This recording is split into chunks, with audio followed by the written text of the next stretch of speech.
Lieutenant-colonel Gabriel Plus, bonsoir. Bonsoir. Vous êtes porte-parole de la brigade des sapeurs-pompiers de Paris. Ensemble, nous allons revenir sur ce gigantesque incendie la nuit dernière dans une tour d'habitation à Londres. Au moins 6 morts, plus de 60 blessés.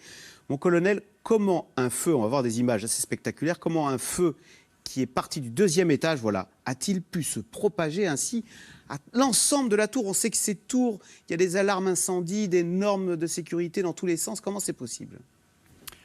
Alors un feu comme ça, c'est complètement exceptionnel, c'est complètement improbable.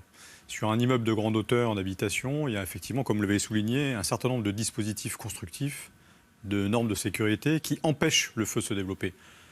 Pour le cas présent, eh bien, il appartiendra avec nos amis sapeurs-pompiers de Londres de partager ce retour d'expérience et de savoir si le feu s'est propagé par l'intérieur, par l'extérieur. Est-ce que dans les circulations qui permettent l'évacuation des habitants, il y avait un stockage de mobilier ou autre trop important qui a initié le feu? Est-ce qu'en façade, il y avait des choses aussi qui étaient stockées sur les balcons, à proximité des fenêtres, qui ont favorisé le développement du feu? Voilà, tout cela sera dit après enquête. Et notre échange régulier avec les sapeurs-pompiers de Londres nous permettront sans doute de progresser, tant sur les normes constructives, sur les dispositifs de sécurité, que sur notre engagement.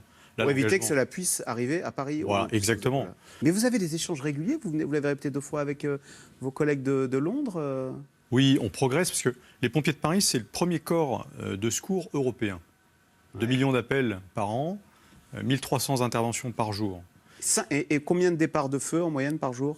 Alors, rien que pour Paris? Entre 20 et 50, sachant qu'on déplore 14 000 feux par an sur Paris et la Petite Couronne, qui est notre secteur d'intervention. Alors, pour revenir sur ce qui s'est passé à Londres, on a vu malheureusement des gens se jeter par la fenêtre. Mais c'est vrai, quelle est imaginons qu'on est dans une tour comme ça avec un feu qui monte. Les échelles de pompiers sont trop petites. Qu'est-ce qu'il faut faire dans ces cas-là? Oui, encore une fois, les échelles de pompiers peuvent atteindre le haut d'un immeuble haussmannien, 30 mètres. D'accord. Là, pas de problème, on peut aller chercher la personne qui se trouverait prisonnière dans sa chambre de bonne, puisque c'est le dernier étage. Mais là, pour un immeuble de grande hauteur, ça ne doit pas arriver. Si ça arrivait, eh bien, si le feu a lieu dans son appartement, si on ne peut vraiment pas l'éteindre, il faut quitter cet appartement, fermer la porte derrière soi et rejoindre ce qu'on appelle des circulations protégées et des escaliers encloisonnés qui sont protégés de feu. Entre le couloir et l'escalier, il y a un sas. Dans l'escalier, souvent, il y a un désenfumage, une surpression d'air qui permet aux habitants d'évacuer correctement. Qu'est-ce qui est le plus dangereux? C'est le feu en tant que tel ou la fumée qui viendrait vous intoxiquer? Alors, la plupart des décédés sur feu sont d'abord décédés par la fumée. Ils sont intoxiqués par les fumées. Alors, on ne sait pas ce qui a provoqué ce feu. On dit que ce pourrait être un frigidaire qui aurait explosé. Quelles sont les causes des feux domestiques? C'est souvent du matériel électrique? Les premières causes, c'est souvent des matériels électriques, c'est souvent des chauffe-eau qui ne sont pas vérifiés correctement tous les ans.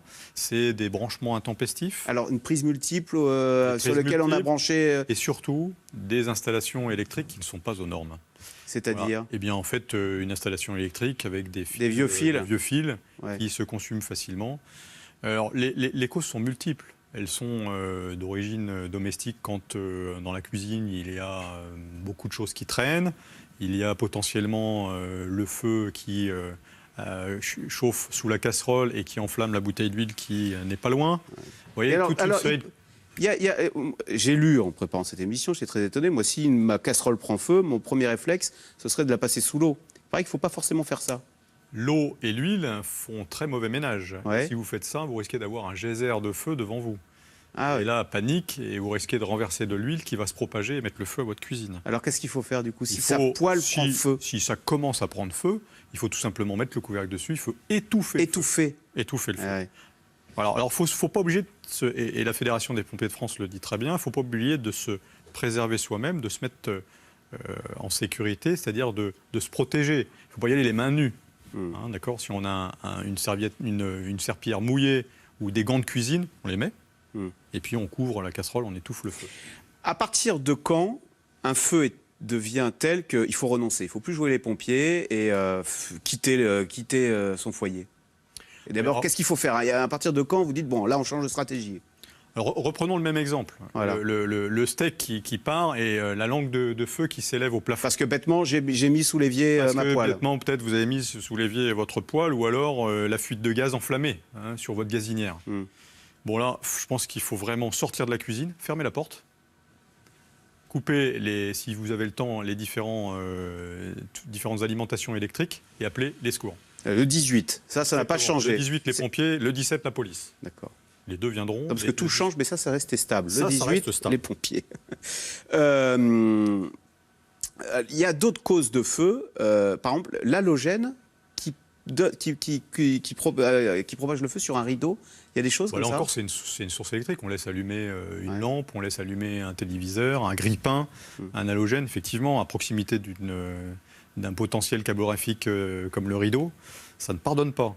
On fait régulièrement des incendies le soir parce que la personne a oublié d'éteindre sa cigarette. La cigarette sur la moquette ou à proximité et c'est de endormi. la couette. C'est endormi.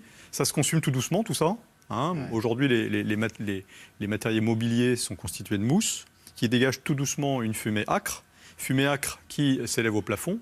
Et ensuite, les fumées prennent feu, explosent. Voilà, donc tous ces matériaux, et en plus on se confine, on met du double vitrage. Donc le feu couve et tout d'un coup reprend de vigueur et s'enflamme tout seul. Est-ce que les fameux détecteurs de fumée qu'on est tous censés avoir chez soi, est-ce que justement ça a permis de limiter un peu, de réduire le nombre de départs de feu? Oui, la loi de 2015 préconise que dans l'habitation, les détecteurs soient installés. Il faut le mettre dans les circulations, dans le couloir, à proximité des chambres, dans le salon. Alors souvent, si on le met trop près de la cuisine, pas dans la cuisine et pas la sortie de la cuisine derrière la porte. Oui, parce que ça va sonner assez régulièrement, donc on finit par enlever la pile. Exactement. Alors, vous parlez de piles, il faut vérifier régulièrement que les piles sont toujours bonnes, puisque sinon le détecteur ne fera plus son effet. Autre question, tout à l'heure vous avez dit, si jamais le feu est trop important, on sort de chez soi, on ferme la porte, on appelle le 18 et on essaye, alors on sort dehors, on ne prend pas l'ascenseur. On descend à pied par l'escalier. Alors, si le feu est, je dirais, limité et qu'il commence à se développer, on prend l'ascenseur. Après, si on se trouve, comme dans le cas présent, dans un immeuble de grande hauteur, un immeuble d'habitation grande hauteur, il y a obligatoirement un poste de sécurité au rez-de-chaussée qui va détecter la présence de feu ou de fumée à un étage, qui va déclencher l'alarme et qui va bloquer les ascenseurs. Pourquoi ? Parce que ces ascenseurs seront délégués aux pompiers et deviendront prioritaires pour ces derniers pour qu'ils puissent accéder à l'étage sinistré. Ça, quand même, parce qu'on revoit ces images, c'est totalement impensable. C'est déjà arrivé en France de mémoire. Ça pourrait être terroriste d'ailleurs. Pas arrivé. Quand on voit ça. Alors, on peut se poser la question. Est-ce que ça n'a pas été organisé ? On peut se poser la question, mais en tout état de cause, l'enquête le dira. Vraisemblablement, c'est accidentel. Un acte terroriste c'est un scénario que vous avez envisagé avec vos collègues de Londres, c'est des choses sur lesquelles on travaille. Vous travaillez. On travaille sur beaucoup de scénarios, puisque la folie n'ayant pas de limite, on se doit d'évoquer le pire. C'est notre métier. On s'y prépare. Dernière petite question, beaucoup plus légère, puisque l'été approche, on va faire des barbecues. Est-ce que vous voyez pas mal d'accidents de barbecue en juillet-août? Est-ce qu'il y a quelque chose dont il faudrait se méfier avec le barbecue? Mais oui, en tout cas, ne surtout pas allumer un barbecue avec un pétrole quelconque, puisqu'il s'agit essentiellement de mettre un peu de bois, une vieille boîte de camembert, un peu de charbon, pour que tout doucement le feu prenne et qu'il y ait de bonnes braises. Mais surtout pas balancer de l'alcool à brûler, qui vous reviendra dans la figure, surtout pas. Mais ça arrive encore trop souvent. Et avoir un petit extincteur ou un seau d'eau à proximité. Là, on peut mettre de l'eau, là, pour le coup. Exactement. Merci beaucoup, mon colonel, donc lieutenant-colonel Gabriel Plus, porte-parole de la brigade des sapeurs-pompiers de Paris. Merci. Vous restez avec nous tout de suite. Caroline Roux, c'est dans l'air. Faut-il parler d'un problème Bayrou? Ce matin, le ministre de la Justice a présenté son projet de loi sur la moralisation de la vie politique. Mais voilà, il est lui-même rattrapé par l'affaire des assistants parlementaires. C'est dans l'air est intitulé ce soir. Y a-t-il un problème Bayrou?